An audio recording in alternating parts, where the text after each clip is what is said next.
Hey, you guys. Welcome back to my Flickers of Fear movie review show. The movie I'm talking about today is one that I've been wanting to do for a really long time. Now, interestingly, I had actually never seen this one. I just knew it by reputation. Like, I knew what happened in it because it comes up on a lot of most disturbing movies or movies you never want to watch twice, like things like that. And so I feel like I was kind of like, well, eventually I have to see this, not only because it was really disturbing and I kind of like to see those, but also because it was written and directed by Gaspar Noe. And I've only actually seen a couple of his other films. I think we reviewed Climax not too long ago, which I guess was one of the things that spurred me to want to go back and watch this one from, one of his earlier films, and one that is, still probably, I kind of feel like this one is maybe the most notorious. I could be wrong about that, but this is definitely one that was very divisive when it came out, and as far as I can tell is still very divisive. There are some people that are just kind of like, why would I want to watch that? You know what I mean? Because it's really not a super pleasant movie to sit through, I will say that. But honestly, I kind of found a lot of artistic merit in it. Even though it is a deeply unpleasant watch. I found it a very, very tragic film. I don't think I found it as difficult to watch, maybe because I kind of knew what to expect. It is disturbing and it is difficult to watch. I'm not saying I just breezed through the shit, but I guess because I knew, because the reputation of it's been around so long. It came out back in 2002 and, people have been talking about it since then. So I kind of knew what to expect. So I was sort of braced for it, I guess. So maybe it didn't bother me as much as, if I had just gone into it completely blind. Interestingly, one thing that I feel like I knew this fact about this movie at some point, like back in the old day, but I had forgotten about it. So when I started watching it again, it's actually free on Tubi if you'd like to watch it, at least as of this recording. I had actually forgotten that this was, the scenes were in reverse chronological order, just like Memento. Now, Gaspar Noe said that that was kind of one of the ways that he got the funding for this movie was by pitching it as, hey, I'm going to do backward scenes like in Memento, because that was such a big success, the Christopher Nolan movie from 2000. And some people could argue, Memento wasn't the first one to do it either. I'm not sure how many there were before that, but I know that there was one. Shit, man, I can't remember what year it came out, but it was called The Betrayal, and that was kind of the same thing where they had the scenes in reverse chronological order. So like I said, it's not so much, I don't know, it's not like so much a ripoff, but I kind of feel like Gaspar Noe said that, that's how he got the funding because Memento was such a big success. So it almost kind of seems like, oh, it was just like a stunt. But I would argue that I think that putting the scenes in reverse order does actually really bring something, maybe not profound, but it does bring something to what if you played this movie in the correct order, like the chronological order, would just be kind of like a rape revenge story, and it would still be good that way. But I think that showing it from, the aftermath to prior to the crime happening, I think it really gives it something that is kind of like hard to put your finger on. I was like reading, I guess Roger Ebert reviewed it, and he was kind of mixed on it, like a lot of, critics were. Now, he said that most people will find this unwatchable. Probably they will.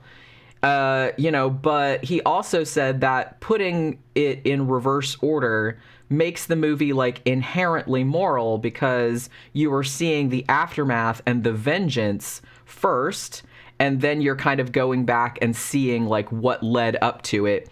And it really does give the movie like some kind of profundity, and it's also like really tragic because one of the themes of it, I guess, is kind of like, and I think one of the reasons that it's so disturbing to watch too is that because what's going to happen, And as the scenes go backward, to prior to this horrible crime happening, you know what's going to happen to this character. And so it's doubly tragic because it's almost kind of like you want to intervene and, tell her like what the future is going to be because you've already seen it, but you can't do that. So I think it's kind of like it really brings a more of like an emotional resonance to it, I guess, when you see the aftermath first.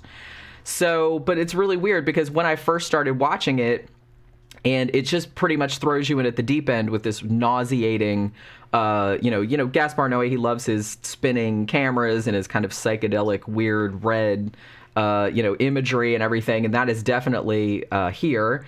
So it just kind of throws you in with this spinning camera and all these red lights and this really chaotic sort of thing, and like all this like really unsettling music and noise. And I think he did actually utilize like kind of subaudible type of sounds for this, like to make people feel queasy or anxious or whatever.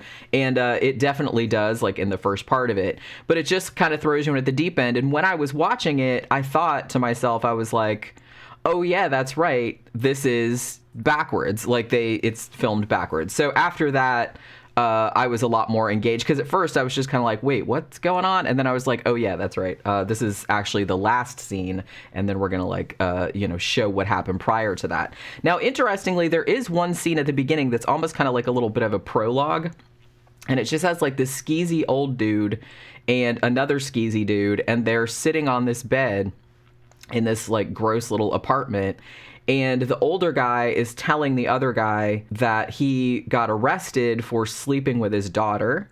And then there's this whole thing. I mean, as I said, one kind of recurring theme in this movie is, quote unquote, time destroys everything. So the old guy does actually say that. Now, this guy is actually, even though he doesn't really have anything to do with the main narrative of Irreversible, he was actually a character in, I believe, Gaspar Noé's prior movie to this, which I think is called I Stand Alone. I think he was called The Butcher. And so he's kind of like tying it in. It's almost like a fucked up cinematic universe, I guess. But he's kind of like tying it in. It does kind of tie in because at the very beginning, he says he's talking about the nightclub where the shit was happening, and I guess he lives above it or something like that. So he is in the story, but he doesn't really have anything to do with the narrative. But I kind of feel like some people that reviewed the movie were just kind of like, well, what were those two guys? What did they have to do with anything? That guy was in his prior movie, so he's kind of like making a nod to the prior movie because, like I said, Gaspar Noé's films tend to be kind of thematically similar, I guess. So what we have, the first scene, after that little kind of prologue scene, apparently these two guys live over this nightclub. It's like a gay fetish club called the Rectum, which is one of the best names for a gay fetish club of all time, I have to say. So they live above that. So then you're kind of like thrown into this, kind of throbbing, chaotic, like club scene. And there's these two guys, Marcus and Pierre, and they're obviously very, very distraught, particularly Marcus, who it's clear he's pretty, he's very, very like filled with rage, and he's also maybe drunk, maybe on something, whatever, but he's just like on a fucking rampage, and he's pretty much just going through this club, which almost, the way it's shot, and it's like very red, and there's just kind of like all these, there's all this like stuff going on around the margins. And so it's almost kind of like a purgatorial type of thing. And like I said, this very queasy like camera work and this, just constant noise that's kind of like, just grinding at your stomach and all this other stuff. And it goes on for like quite a while. So what you're able to determine is that these two guys are looking for a dude named Latenia, I think is what his name is, which means the tapeworm, I'm led to assume. And he's like a pimp or something. Now, at first, like I said, if you don't know anything about this movie, then you don't know why they're looking for him. But they're just kind of like going through his club. Obviously, Marcus who's played by Vincent Cassel, actually. I've seen him in a fuck ton of stuff, and not just French movies either, because obviously, in case I didn't mention that, this is obviously a French movie. But he's been in some, American or some other ones as well, because I think he was also in Black Swan, I want to say. Maybe that was something that I saw him in very recently. But yeah, so he's been in a shit ton of stuff, so you'll recognize him, no problem. He's obviously the way more motivated of the two. Like, his friend Pierre is kind of trying to like talk him down, like, hey man, calm down, and like, quit smacking that dude around, and why don't you just, let's just go home, or let's just go see her, or something like that. So he's kind of trying to, pull him back from the brink, but Marcus just is not having it. And he's just going through this club, just like fucking shaking everyone and punching people, and where is he? And it's like everyone's just kind of acting like it's kind of like an underground club, and they're just kind of like just either making fun of him, or they're just kind of like, oh, we don't know where he's at, blah blah blah. So there's this whole kind of thing. And then like very very soon, so like I said, this goes on for like a really long time, and then there's one of the two most notorious and horrific scenes in the movie, like, happens very very soon in the movie. In the sense that Marcus finds who he thinks is the dude that he's looking for, and they start to have this big fucking fight, and the guy gets the better of him and breaks his arm, and like he just like lays on it and like pulls it. It's just like, it's awful. And so then he's like gonna rape him, actually, and then like his friend comes up with a fire extinguisher and just beats the bejesus out of this dude's head. It is horrifying. I mean, like, nowadays, this movie came out in 2002, and apparently they did use some practical effects for it, but they had to kind of augment it with CGI. Now, the CGI in 2002 obviously is not as good as it is nowadays, so you can still kind of tell that it's like CGI, but it still looks really nasty. I mean, you know what I mean? Like, he is just beating the ever-loving fuck out of this dude's face with a big fucking, I mean, he's just smashing and shit like that. So Pierre does that, like, defending his friend Marcus. So that's kind of like the opening scene, and like I said, it's a doozy. It's a lot. So then as the story goes on and you go backwards in time, I mean, the way this is shot is really interesting because he almost shoots it like, even though it's not, but he shoots it in a way that makes it look like it's just continuous shots, like that there aren't any cuts, because he's very good at hiding where the edits are. Like, what he'll do is, like, one scene, like this scene in the rectum takes place, and then like the camera will like swirl up toward like a light source, which usually means we're going backward in time and we're going to the scene that happened prior to this. And so he uses that as a way to kind of like hide the edit, so it seems like one big continuous shot, which like I think when we talked about his more recent film Climax, which I think came out in 2018 or whatever, same kind of thing. He does these really really long shots, or at least they appear to be really long shots, like unbroken takes, and that's what he does in this one as well. So after that scene, it starts going back to prior to this, where Marcus and Pierre are kind of like running through the streets of Paris trying to locate like where this dude is, because they're looking for this dude. So for the next few scenes are them like running around, like threatening various other people, like a transgender prostitute and various other like gangsters and stuff like that, trying to find out where this dude is. And then like as it goes farther and farther back, we get to the source of their ire, I guess, which is, if you know anything about this movie, is the horrible rape and beating of Marcus's girlfriend, Alex. Now, Alex, who's played by Monica Bellucci, and I believe, please correct me if I'm wrong, but I think Monica Bellucci and Vincent Cassel were married in real life at the time that this movie was made, and you can really tell because they have a real ease with one another. I mean, the acting in this is like phenomenal. And it just seems very, very naturalistic, very realistic. It doesn't even seem like acting at all. The dynamic between the three of these people, because what has ended up happening is that apparently at some point in the past, Alex dated Pierre, but then they broke up and they're still friends. But now she's dating Marcus. So Marcus and Pierre, I guess like Marcus and Pierre, I don't know if they were friends prior to that or if they just became friends after, because there's some implication. They're not resentful of one another, the two guys, but there is a lot of kind of back and forth, before they get to the party, after she leaves the party, that's when it happens. But before they get to the party, there's a lot of kind of like funny, like back and forth where he's, Pierre's almost kind of like insinuating that that Marcus stole her from him because he was more like animalistic, and Pierre was too cerebral and didn't know how to get her off and all these other kind of things. It's a very, very sexual movie. Like, a lot of the discussions are very frankly sexual. It's a French movie. What are you going to do? That's kind of their thing. So it's almost kind of like these two guys. It's interesting. I really like the way that they played that dynamic, because it would have been easy, I guess, to have played up the conflict. I mean, there is conflict, but it's very subtle. They're still friends. There doesn't seem to be any resentment between any of the three of them or anything like that. But it's pretty clear that Pierre, the ex, is still in love with Alex, obviously, but he doesn't really. I mean, he does, like I said, he makes little jabs at Marcus being like an animal or being out of control, or, you don't appreciate her because look what you're doing. Because when he gets to the party, he drinks a lot and like fucking, takes all the cocaine pretty much, and he's just like dancing and acting like a spaz, and he's like making out with all these other chicks and all this other kind of stuff. And and Pierre's just kind of like, well, why did you even bring Alex if you're gonna like act this way? You're acting like an ape and all this other kind of shit. So he's just trying to like keep him from making an ass of himself, I guess. But it's just kind of like this interesting thing.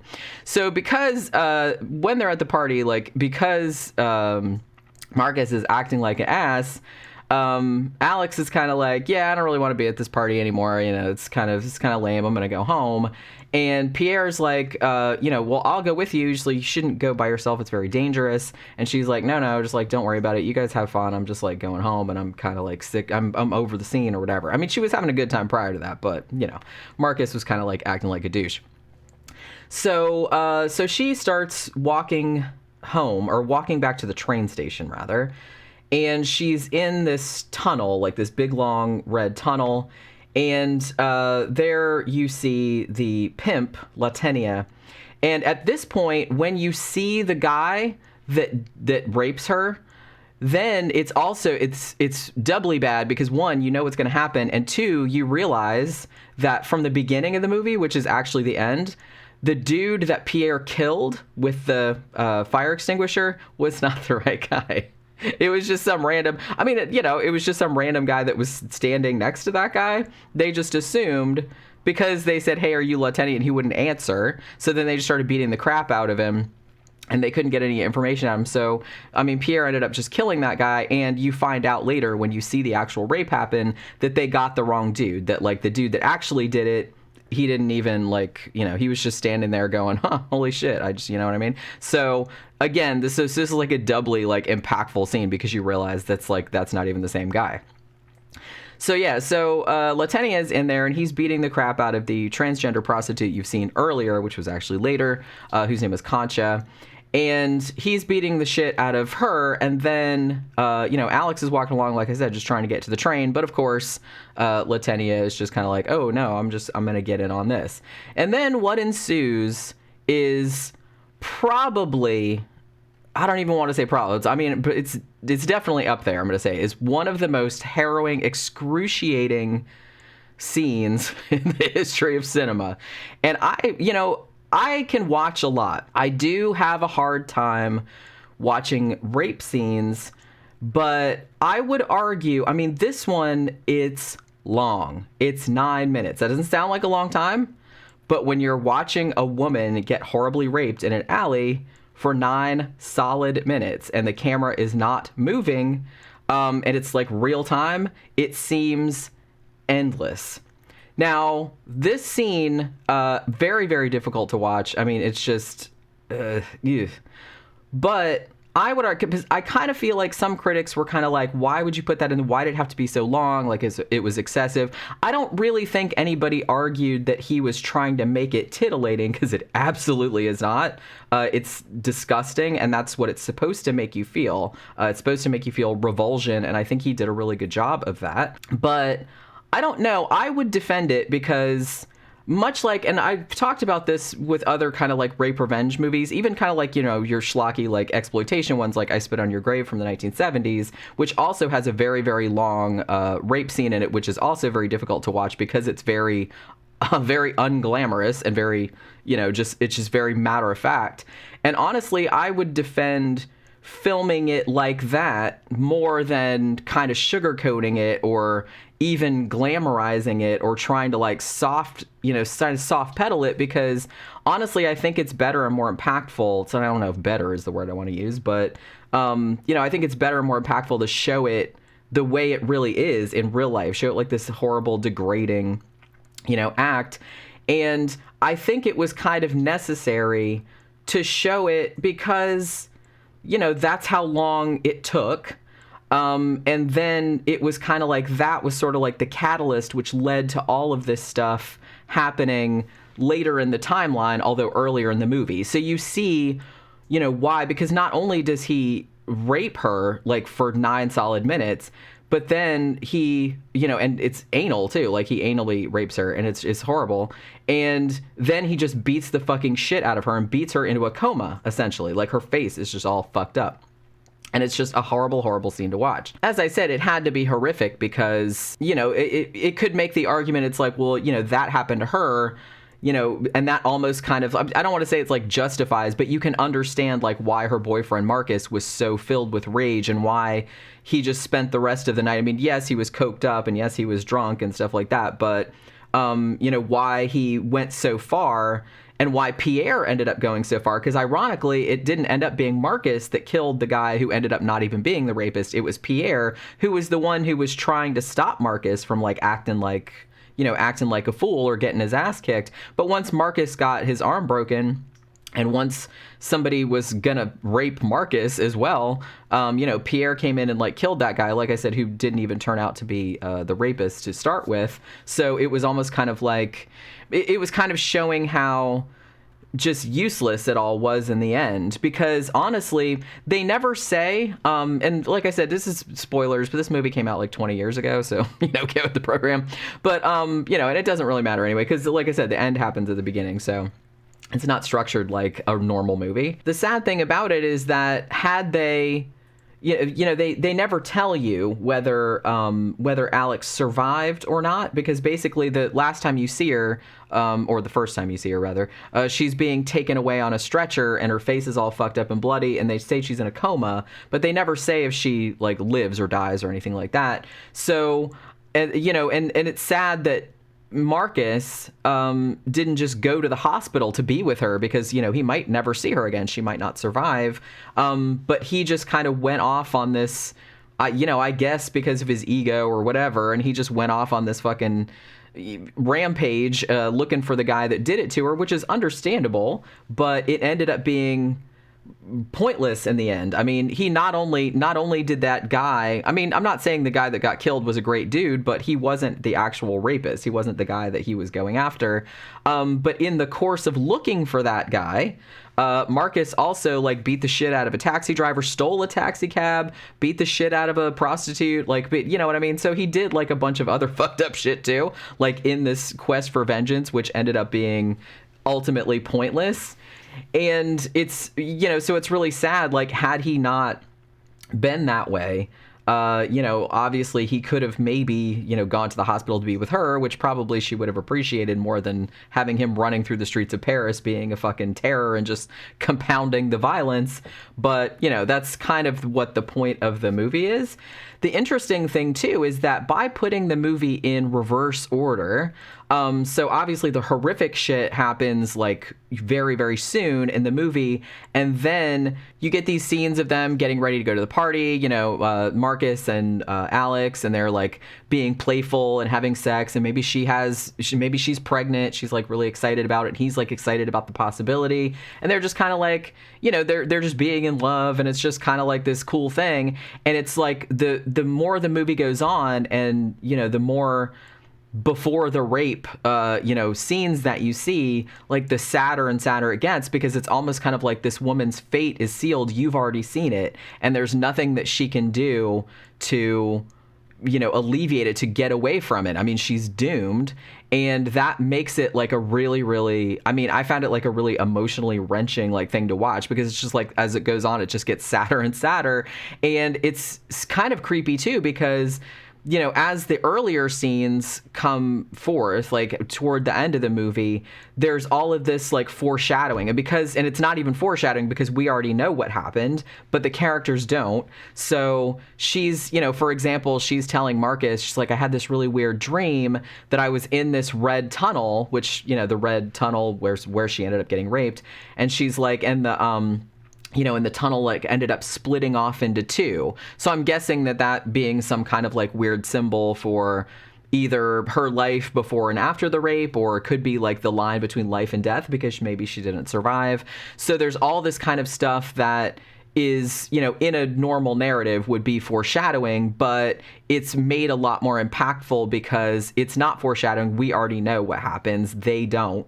So when she says something like that, you're just kind of like, it's heartbreaking because you already know that her fate is sealed and there's nothing that she can do about it. Interestingly, too, I kind of feel like a lot of the conversations that, like when they're in the subway on the way to the party, for example, with Pierre, and they're having all these conversations, and she's talking about, like, I guess her and Pierre are talking about how maybe their sex life didn't work out, and she's talking about, oh, well, sex is better if you're just not worrying about, like, your partner, because if you worry about that, then you will kind of, like, lock up, you won't, loosen up or whatever. So she's like, it's better to be selfish, which when she says something like that, and you have already seen the horrible fucking shit that happens to her, it's just kind of like this horrible thing, because it's almost like she's talking about her rapist. And there's, like, really kind of fucked up shit, too, like, later on where, her and Marcus, like, they've been taking a nap or whatever, and they're both like in bed naked, and they're just like kind of playing around, and they're like, oh yeah, we have to get up and go to the party and stuff. And he, says some stuff like, oh, he's gonna, he wants to fuck her in the ass and all this other kind of stuff, which, like I said, ends up happening to her later on. So it's like, I don't know if Gaspar Noe like was maybe making I'm not really sure if he was making some kind of statement that, like the stuff that Marcus was saying to her, the way he was treating her. I mean, obviously he loved her, but those things that he was saying were not really a difference of kind to what the rapist was saying, or the attitudes of the rapist, but just a difference of degree. I'm not really sure if that was his intention, but that's kind of like what I got from it, because he was saying, Marcus was saying some kind of similar things to her that the rapist said later on, but just like in a different context, or like not as extreme or something like that. So I don't know. That's kind of what I got from it. Maybe I'm not really sure if I'm reading something into it that isn't there, or maybe that's just my own interpretation or whatever.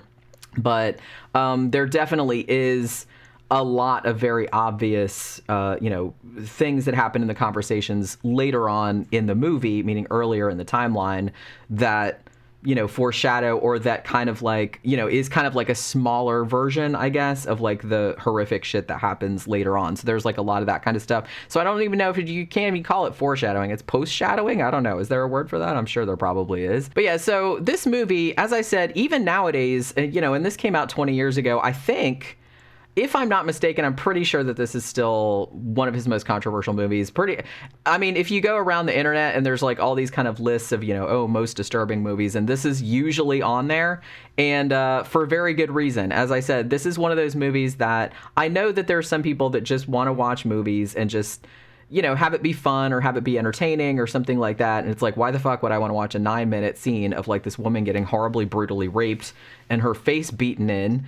And I get that. Like, I'm not judging, like, if you don't want to watch that, because like I said, this is not a movie for entertainment. This is a movie that's, trying to be provocative. It's trying to say something. It's, so I like both kinds of movies, and this is not a fun watch, but I'm actually glad I watched it, because there was a lot in it that really resonated with me, I guess, about fate, about, revenge, about, I don't know. It's just, there was something about it that really like, it really like kind of got to me, I guess.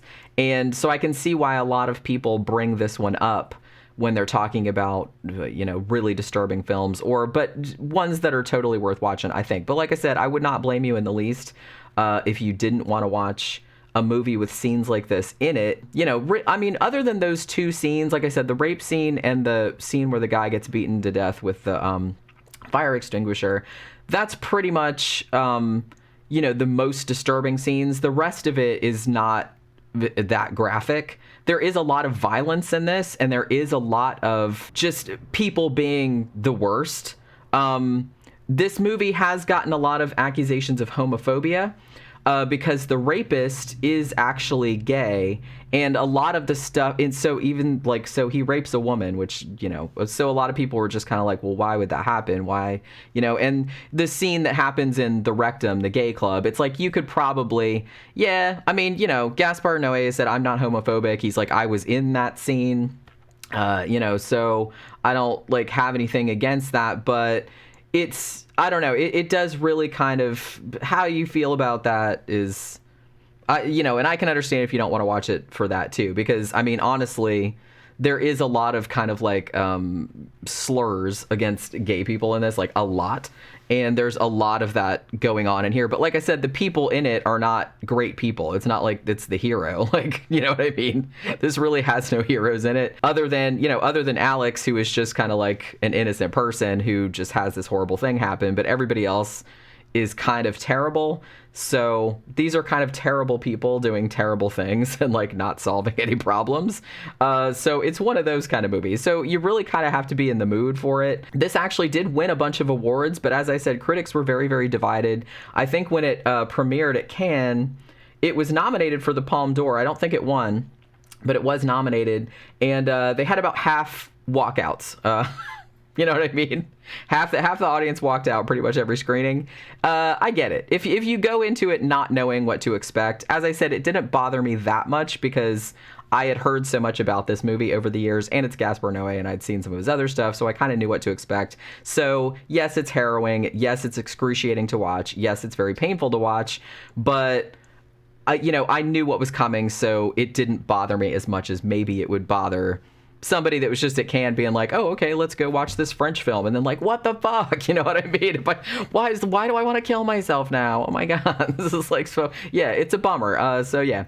But yeah, so if you've seen it, I kind of feel like a lot of people have seen this. I can't believe it took me this long to get around to it. I think that I was putting it off because I knew that it had a really horrible rape scene in it. And I have, like I said, that's one of the only things I have a hard time watching.